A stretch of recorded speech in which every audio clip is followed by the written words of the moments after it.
Señores, muchas gracias por mantener la sintonía con nosotros por aquí, por El Sapo en la Sopa. Gracias a ti que sintonizas cada día El Sapo en la Sopa a las 12 del mediodía hasta la 1 de la tarde. Ustedes saben, señores, que nosotras cada día nos esforzamos por traer pues gente que yo sé que te llena de información y conocimiento valioso. Y en este mes no todos los héroes llevan capas, algunos llevan una batita blanca encima de la ropa que se pone, y con nosotros se encuentra una heroína que todo Santiago la ama y la quiere con el alma. Ella es Nali Cruz Ventura, porque me aseguró que dijera el Ventura con nosotros aquí en El Sapo en la Sopa. Señores, es tiempo de entrevista. Bienvenida, Nali, una vez más. Nali. Gracias. Yo feliz de estar con ustedes por aquí otra vez. Le extrañábamos. Nali, tiene que estos micrófonos hay que pegársele, mira. Y hablarle con sí, claro. Bueno, de acuerdo. Pues yo feliz de estar aquí con ustedes otra vez. Me encanta venir a este programa para dar información a la población. Yo siempre he creído en que la población es quien tiene que educarse para poder tener los datos que necesita o que amerita para hacer una detección temprana de cáncer en todos los sentidos. Nali, ay, dale. Se habla mucho de tocar. Octubre es el mes de nosotros concientizar con relación al cáncer. Se habla mucho también de mujeres, pero yo quiero comenzar con los hombres. Los hombres, ¿cómo deberían tocarse los testículos para saber que están bien? Bueno, es un examen que deben hacerlo de manera minuciosa. Es una zona que ellos tienen que es muy sensible, con lo cual ellos deben tocar la región que es escrotal, inicialmente la piel, ve la textura para poder saber que está todo bien. Es una piel muy fina y debe percibirse fina. Si se ve engrosada en alguna localización, obviamente porque puede haber alguna situación de salud o una situación de enfermedad o patológica, como nosotros le llamamos. De igual manera, tocarse los testículos que deben tener una consistencia suave, y debe ser muy homogénea, o sea, no debe tener ninguna rugosidad. Y obviamente lo único que ellos van a notar como rugoso son las arterias y las venas, los vasos sanguíneos que están por ahí. Pero de manera general, el testículo tiene una forma como cuando tú tocas un huevo. O sea, debe ser así de suave y de homogénea. No puede tener ninguna irregularidad. Cuando hay endurecimiento o cuando existe irregularidad, habla de que puede haber un cáncer testicular. Nali, ¿hay cáncer de mama en los hombres? Claro que sí. ¿Y cómo se da esto ahora que hay un boom al hablar de este tipo de cáncer? Bueno, el cáncer de mama en el hombre representa el 1% de todos los cánceres diagnosticados en la población. El hombre, como no tiene tejido mamario, pudiera, ahí sí cabe el término de tócate, porque en la mujer no, y quiero decir eso muy claro acá. La mujer tiene tejido mamario y nunca he estado de acuerdo con el tócate para que no te toque, a pesar de que se habla tanto durante este mes del tócate para que no te toque. ¿Por qué? Porque cuando una paciente es capaz de detectarse por sí misma un nódulo en la mama o una pelotita en la mama, esta pelotita generalmente tiene más de 2 centímetros. Y si eso es cáncer, es un cáncer localmente avanzado. Yo creo en la exploración clínica por un médico calificado y en estudios de imágenes para detección oportuna. Ahora, como el hombre no tiene tejido mamario, no tiene lo que tiene son tetillas, es más fácil en ellos poder detectar cualquier nódulo por pequeño que sea. Generalmente en el hombre los tumores son centrales. Se ven por detrás del complejo areola-pezón y son bolitas indoloras, o sea, no duelen, están de manera central en la mama. Y casi siempre el paciente pudiera tener sangrado o una secreción cristalina a través del pezón. ¿Pero por el pezón, Nali? A través del pezón del hombre, claro que sí. Esos son signos clínicos característicos del cáncer de mama en el hombre. Nali, hay un tema con las mujeres. Algunas se extraen los pechos supuestamente para que no le dé cáncer. ¿El hombre puede extraerse los testículos para que no le dé cáncer de testículo? No, lo que pasa es que acuérdate que los testículos forman parte del sistema reproductivo del hombre y también del sistema sexual. Entonces, si un hombre se hace una extirpación testicular, se anula sexualmente. Automáticamente deja de funcionar. Entonces, hay una cirugía de mama que se llama cirugía de reducción de riesgo. La cirugía de reducción de riesgo en cáncer de riesgo de cáncer de mama te reduce el riesgo en 90%. Todavía queda un 10% de posibilidad de que te dé cáncer de mama sin tener tejido mamario, porque nunca te van a quitar todo el tejido mamario. Siempre existe la posibilidad. Y si esta cirugía de reducción de riesgo se hace, porque la paciente tiene mutación de los genes BRCA1 y BRCA2, o por antecedentes familiares de primer grado con cáncer de mama, existe todavía posibilidad de que haga cáncer si es por mutación BRCA de páncreas, de ovario, y en el hombre, cáncer de páncreas y de próstata. Nali, quiero hacer énfasis en los testículos. Usted me dice que un hombre sin testículo no le funciona a Bobby, pero ¿y el hombre que les traen un solo testículo? ¿Funciona más o menos medio gacho? No, funciona normal. Bien. Funciona normal, funciona bien. La extirpación de un testículo es como la extirpación de una mama. Tú puedes, o sea, es funcional. Tú puedes lactar con la mama contralateral, en el caso de la mujer. Pero sí, la extirpación de ambos testículos, al igual que la extirpación de la glándula prostática, que el 90% de las veces deja el hombre impotente, la extirpación de los testículos automáticamente deja al hombre impotente. Nali, no lactar puede llevarme a tener luego un cáncer de mama. Claro, está demostrado. Los factores de riesgo para cáncer de mama son reproductivos, alimenticios y del estilo de vida. Y obviamente los genéticos, que representan solamente el 3%, que son las mutaciones de los genes BRCA1 y BRCA2. Y los antecedentes familiares de primer grado. Pero haber tenido la primera menstruación antes de los 12 años, estar menstruando después de los 50 años de manera regular, tener terapia de reemplazo hormonal, que son las pastillitas, las inyecciones o los parchecitos que le ponen los ginecólogos a la mujer en la perimenopausia para evitar los calores. De igual manera, haber tenido el primer embarazo por encima de los 30 años o haber tenido un embarazo a temprana edad y 15 años más tarde un segundo embarazo incrementa el riesgo.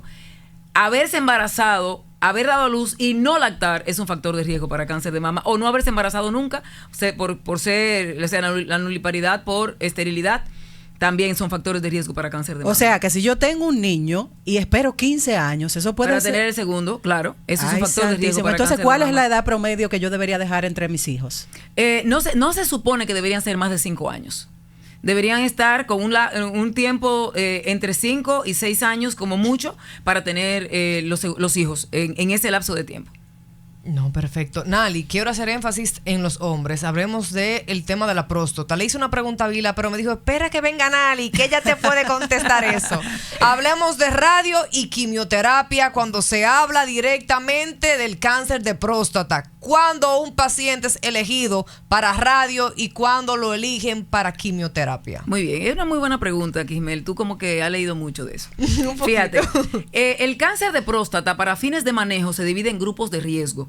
Y esos grupos de riesgo van a estar dados por el tamaño, o sea, la extensión del tumor dentro de la pelvis o de la glándula prostática, si invade o no invade la cápsula, si invade o no invade las vesículas seminales, si tiene o no tiene ganglios positivos, si está en un solo lóbulo, está en ambos lóbulos de la próstata, eso te da el estadio T. Eso es uno de los factores para clasificar el grupo de riesgo. El otro factor para clasificar el grupo de riesgo es el PSA. El estado, o sea, el nivel de PSA, si está más o menos de 10 o más o menos de 20. De igual manera, tenemos el Gleason, que son las características morfológicas de los cánceres en relación a las características de las células normales de la próstata.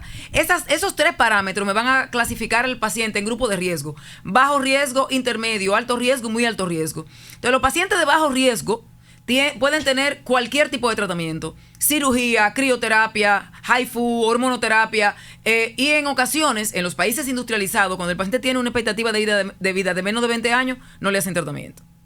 Si tiene menos de 20 años de expectativa de vida, no le hacen tratamiento. Los países industrializados, los países de altos ingresos. Los pacientes de riesgo intermedio tienen varias opciones de manejo. Puedes tú manejarlo con radioterapia, concomitantemente con bloqueo androgénico total y dejar el bloqueo androgénico total durante 6 meses, o darle bloqueo androgénico total 3 meses, operarlo y completarle 6 meses de bloqueo androgénico total. Okay. Ese es el riesgo intermedio. Y el alto riesgo, tú le puedes hacer 3 meses de bloqueo androgénico total y posteriormente radioterapia concomitante con bloqueo androgénico total y posteriormente dejarlo con bloqueo androgénico durante 2 años, o sea, 24 meses. Ahora, el paciente con enfermedad metastásica, que son los pacientes que ya el cáncer ha salido de la próstata y de la pelvis, que tiene ganglios retroperitoneales, que tiene enfermedad metastásica en hueso, hay que determinar si esa enfermedad en los huesos es de bajo volumen o de alto volumen. Si es oligometastásico, o sea, son menos de 5 lesiones, o es una enfermedad diseminada. Si es una enfermedad diseminada, sí o sí va a llevar quimioterapia, que es la enfermedad de alto volumen. Okay. Hay un protocolo que se llama protocolo Charted, o otro protocolo que se llama protocolo PIS-1, que es darle quimioterapia a este paciente concomitantemente con el bloqueo androgénico. O sea, sería que solo los pacientes que están muy graves o con la enfermedad muy avanzada llevan quimioterapia. Los que están más o menos se les pasa a radio. Exactamente. Los pacientes que tienen enfermedad oligometastásica se comportan como si fuera una enfermedad localmente avanzada. O sea, tienen menos de 5 lesiones en los huesos, que es el primer sitio que da metástasis el cáncer de próstata. Entonces, si la enfermedad es diseminada, o sea, enfermedad de alto volumen, entonces pasa quimioterapia junto con el bloqueo androgénico.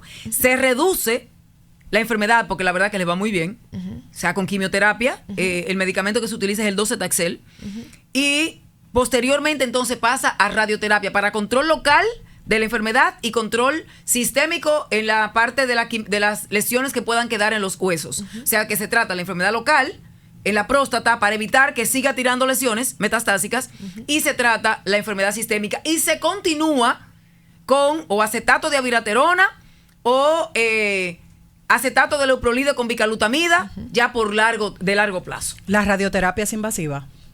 No necesariamente.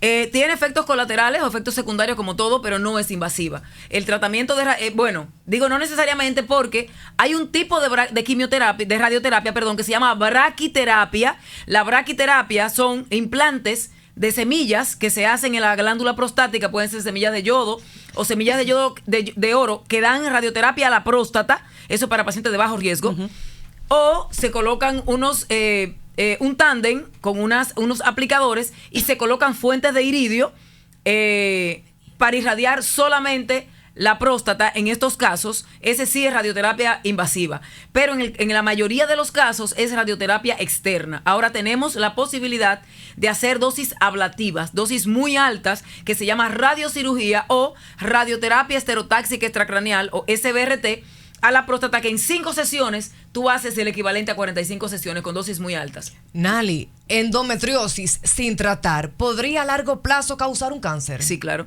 Podría causarte cáncer de ovario y cáncer de endometrio, ambas cosas. De hecho, la endometriosis se ha relacionado con el cáncer de endometrio. No es un porcentaje alto, entre 3 y el 5% de las pacientes pueden desarrollar un adenocarcinoma de endometrio o un carcinoma de ovario.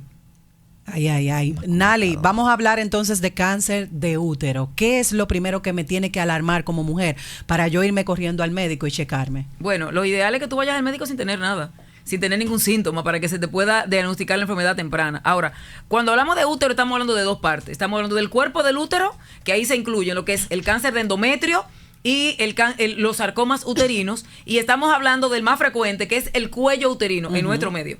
Porque en las mujeres ricas es más frecuente es endometrio, en las mujeres pobres es más frecuente el cuello uterino. Entonces tenemos que dividir. ¿Por qué se da eso entre clases sociales? Bueno, porque el cáncer de endometrio está relacionado con la obesidad, con ciertas condiciones como la diabetes, hipertensión, y el cáncer de cuello uterino está relacionado con la pobreza. Ay, santísimo. Así es. O sea, el cáncer de cuello uterino se relaciona con la promiscuidad sexual, con la falta de acceso a los servicios de salud, porque el cáncer de cuello uterino es uno de 2 cánceres que son prevenibles. Entonces, si la paciente acude con su médico y se detectan patologías premalignas, la mujer nunca va a llegar a desarrollar un cáncer de cuello uterino. Pero ¿qué pasa? Que Juanita, la que vive en Villa de no sé qué, cuando consigue 100 pesos para darle de comer a sus hijos, esa paciente no va al médico. Entonces, esas son las mujeres que nos llegan a nosotros con cáncer de cuello uterino avanzado. O sea, el cáncer de cuello uterino está estrechamente relacionado con la promiscuidad sexual, con la falta de acceso a los servicios de salud, con la multiparidad.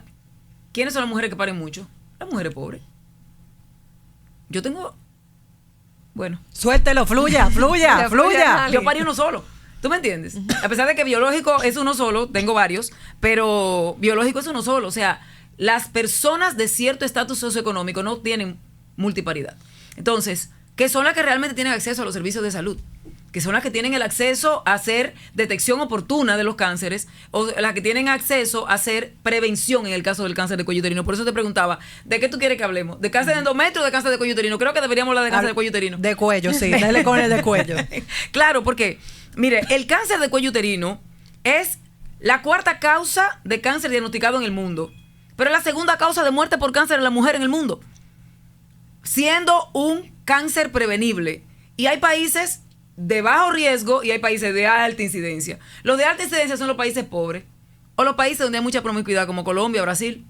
¿Sí? Entonces, el cáncer de cuello uterino está estrechamente relacionado con, como decía, la promiscuidad sexual, porque el factor etiológico, o lo que provoca el cáncer de cuello uterino, es el virus de papiloma humano. Existen más de 300 subtipos. Atención, o sea que tener múltiples parejas puede llevarte al cáncer también. Pero nada más no es eso, cariño.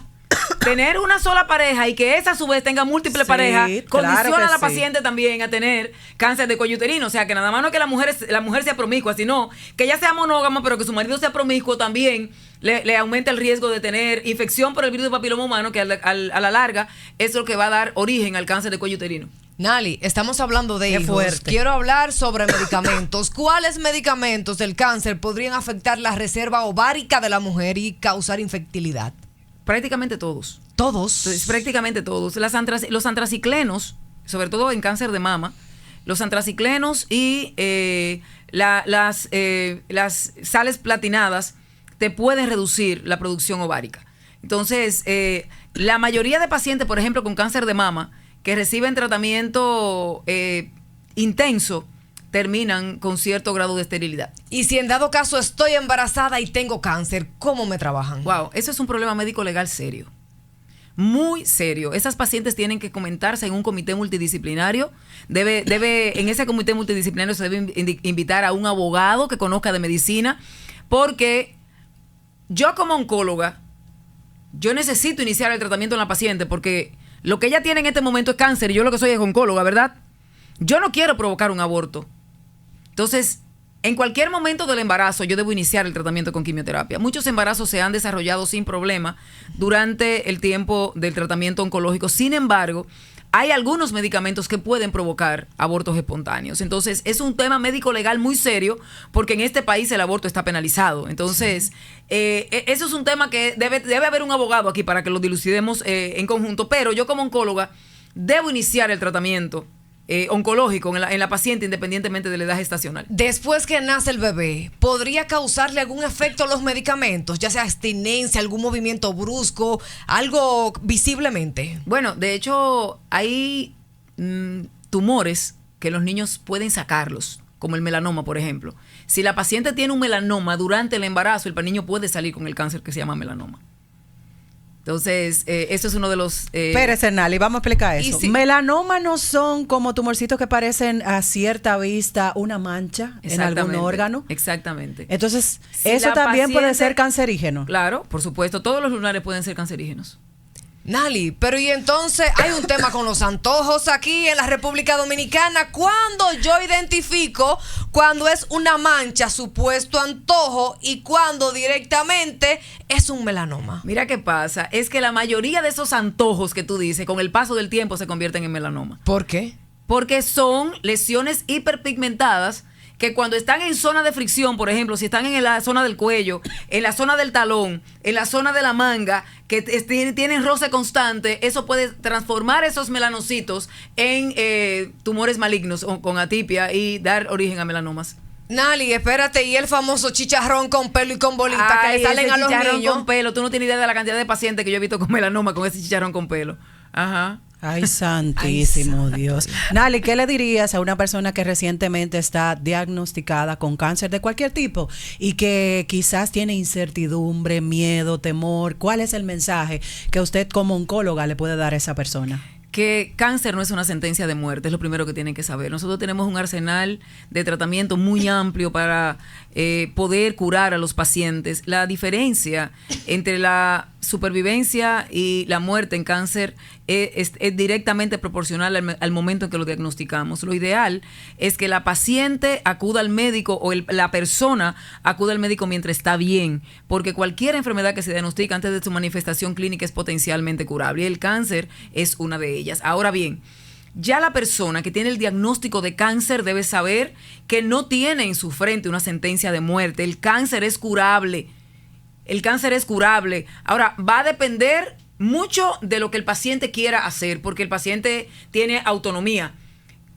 Puedo contarle que ahora acabamos nosotros de ver fallecer a una paciente de 48 años porque se diagnosticó con un cáncer de mama temprano hace 2 años, recibió la quimioterapia, se negó a continuar el tratamiento porque tenía respuesta completa. Y nos llegó el fin de semana pasado, perdón, y se murió el martes o el miércoles de la semana pasada. Una mujer joven. Entonces, el paciente tiene autonomía. Nosotros tenemos que respetar lo que el paciente quiere hacer. Mucha gente, cuando le diagnostican cáncer, entran en depresión. Por eso es que el manejo oncológico es multidisciplinario. En él tiene que entrar el soporte emocional, el psicooncólogo o el psiquiatra, con la finalidad de que el paciente tenga un manejo interdisciplinario y que la parte emocional se maneje junto con la parte física para que el paciente no abandone los tratamientos. Porque la mayoría de veces los pacientes abandonan el tratamiento y terminan falleciendo por progresión de la enfermedad por abandonar el tratamiento. Nali, no puedo dejarte ir. Hay una moda últimamente aquí en la República Dominicana que ha llegado. El tema de la sudoración excesiva es un problema.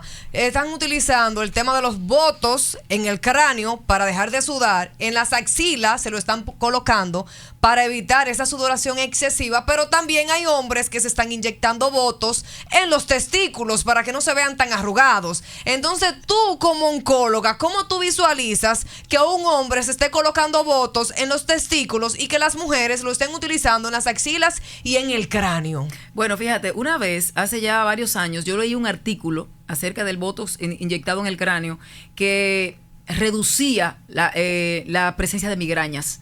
Realmente el botox se empezó a utilizar en el cráneo ya hace muchos años para reducir los episodios migrañosos, sobre todo las mujeres en la etapa perimenstrual, que es cuando tienen el mayor aporte hormonal. Hasta el momento el botox no ha demostrado ser carcinogénico. Con lo cual, que no sigan poniéndose su botox en su testículo para que se le vean más estéticos.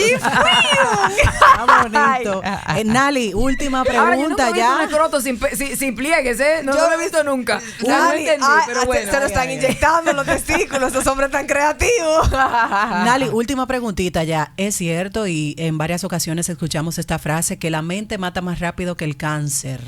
¿Es cierto esto? Lo que pasa es que los pacientes entran en depresión y cuando el paciente se deprime, el sistema inmunológico también se deprime junto con él y esto hace que el sistema inmunológico, al deprimirse, permita que las enfermedades, cualquiera que sea, ganen terreno dentro del organismo del paciente. Por eso yo decía hace un momentito que nosotros hacemos manejo multidisciplinario en el cual el soporte emocional entra, como el psicooncólogo y el psiquiatra para esa parte. Es muy importante que la paciente se mantenga o el paciente se mantenga activo, que el paciente se mantenga siendo un ente social. De hecho, a mí que me toca manejar niños en ocasiones, y trabajo de manera muy estrecha con la Fundación Jesús con los niños y los niños del pediátrico, me toca tratarlos en ocasiones. Yo siempre digo que el niño hay que tratar de mantenerlo en su ambiente. A mí me gusta que el paciente se mantenga trabajando, que se mantenga como un ente productivo. ¿Por qué? Porque eso hace que el paciente se salga del pensamiento redundante de estoy enfermo, me voy a morir, estoy enfermo, me voy a morir. Mientras más el paciente se mantenga en sus actividades seculares normales, más rápido va a salir del problema que lo va a atormentar, que como que me voy a morir de cáncer, porque realmente la depresión es un factor pronóstico independiente adverso en el paciente oncológico. Nali, nosotros no queremos despedir cuando tú estás aquí, porque es que tú eres mucho con demasiado, pero mira, es por él, no está haciendo señas desde allá, ya, así que redes sociales, Nali. Sí. Bueno, Nali Cruz en Instagram y en Facebook, Nalia Cruz, con Y, ahí me pueden localizar, y mi práctica privada en la Clínica Corominas y en el Instituto Oncológico, en la dirección médica, pues ahí me tienen. Yo ejerzo también la parte asistencial en el Instituto Oncológico. Muy bien, muchísimas gracias, Nali, a todo aquel que se dio cita en el día de hoy aquí en El Sapo en la Sopa.